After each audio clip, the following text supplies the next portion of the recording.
This is Hannibal here from the HannibalTV.com with a daily combat sports news update. Something interesting that was reported by Clutch Point is in 2022, UFC made more than all the other MMA and boxing promoters combined $387 million profit. Now, the interesting thing about this is they're still not paying fighters that great. Opening match fighters are getting like $10,000 to $12,000, and then they got to pay cornermen and other fees. Um, and then the bonuses are still 50,000, so they're making like 387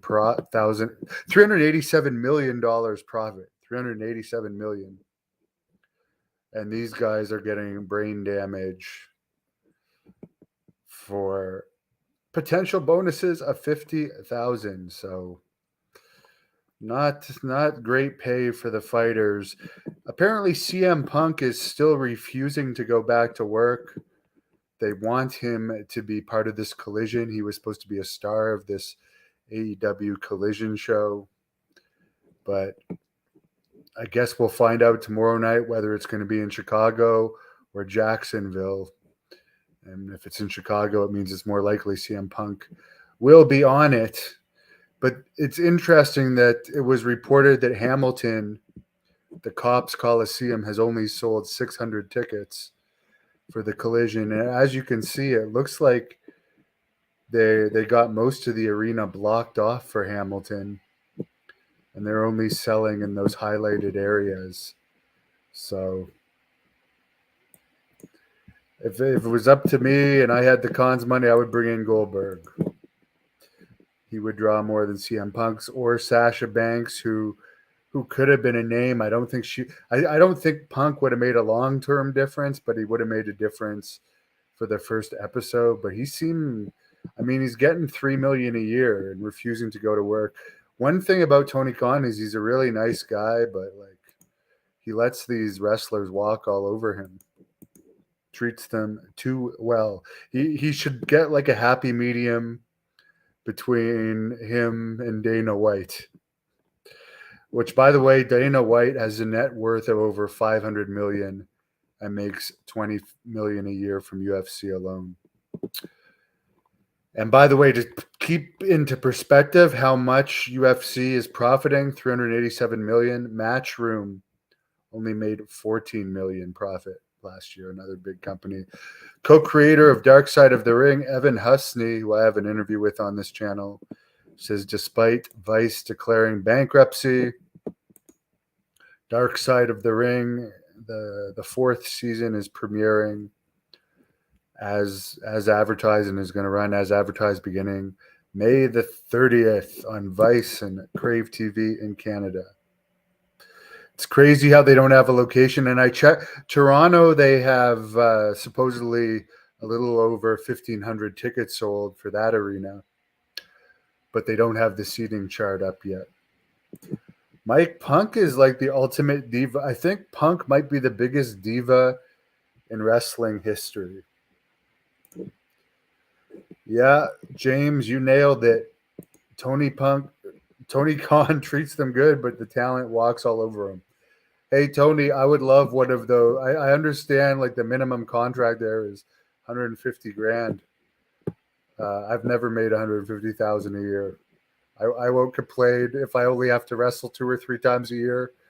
Like, what? How many times did Miro wrestle last year? When's the last time Jake the Snake Roberts was used and he's under contract? When's the last time Jake the Snake Roberts' protege was used by AEW? I know they're allowed to work indies, but I forget his name. But the tall guy from New Japan, like he's still under contract.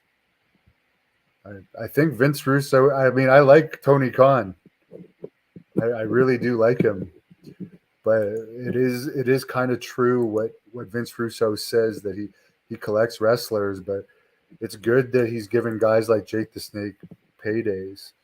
Yeah, I think Punk deserves the Divas title for sure. Lance Archer. Jack Kilby tells me Lance Archer, which, by the way, Jack Kilby and I later tonight are doing a live commentary on the full event video of Great North Wrestling from Ottawa. And he announced today that Nunzio is replacing C.W. Anderson as the Blood Hunters opponent July 15th in Smith Falls, Ontario, because C.W. Anderson got a movie role. That's his excuse. He might be just chickening out. But I think Nunzio against the Blood Hunter is a better match, and I think the fans will like that more. Also on that show is Carlito.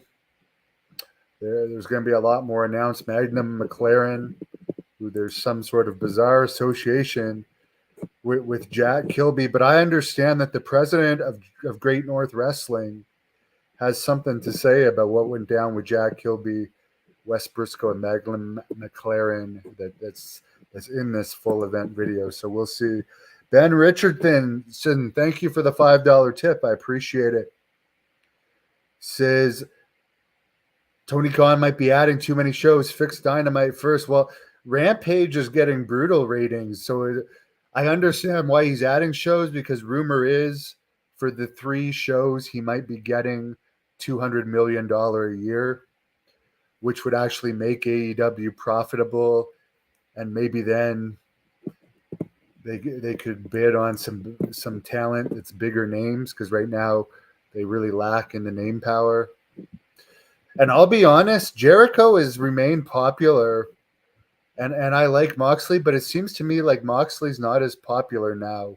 You guys can tell me in the comments, but does it seem to you guys too like it seems to me that Moxley, who by the way was advertised for AEW house shows a couple weeks ago and wasn't at them, it seems like he's not as popular as he was.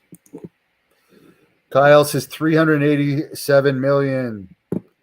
Dana White, we can't pay you. I don't know what that's referring to, but please don't kill Nunzio. Well, I'm not wrestling him. It's the Blood Hunter. Anyways, guys, have a good night. Thanks for tuning in. And yeah, let me know in the comments. Maybe I'm just not watching it enough, but I'm not feeling a buzz around Moxley anymore. I feel that Jericho is still hot. I feel like Punk is more people are turning on him with the more diva antics he pulls. I feel Omega and the Bucks are hotter than they were in the past, but I feel like, and Cody Rhodes is hotter and from WWE, but as far as Moxley, I feel like he's getting less popular. I don't know. Maybe that's just. Yeah, Moxley seems like Moxley's getting a big payday anyways, and he has creative control. So maybe he's just tuned out. Who knows? But yeah, I don't feel a buzz about Moxley anymore, and I like him. I'm not hating on him.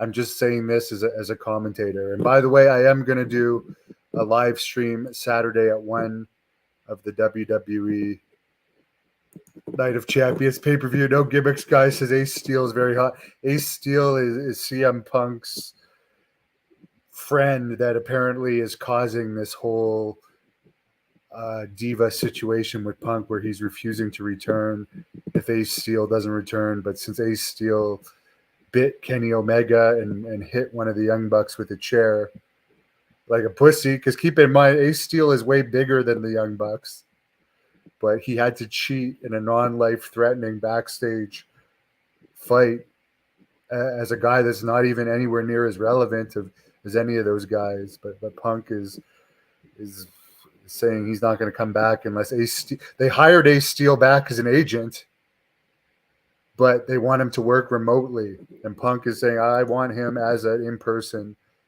Collision agent. No one wants to put each other over in the Moxley feud, James is saying. Greetings from the UK, where my grandma was from, who passed away a few years ago. So shout out to our great UK fans. We're actually we're viewed first in the US, second in the UK, and third. It's a tie up between Canada and India. So have a great night. Thank you for watching the Hannibal TV. Please like this video if you enjoyed it and click the subscribe button to not miss any of our latest shoot interviews, match videos, or news.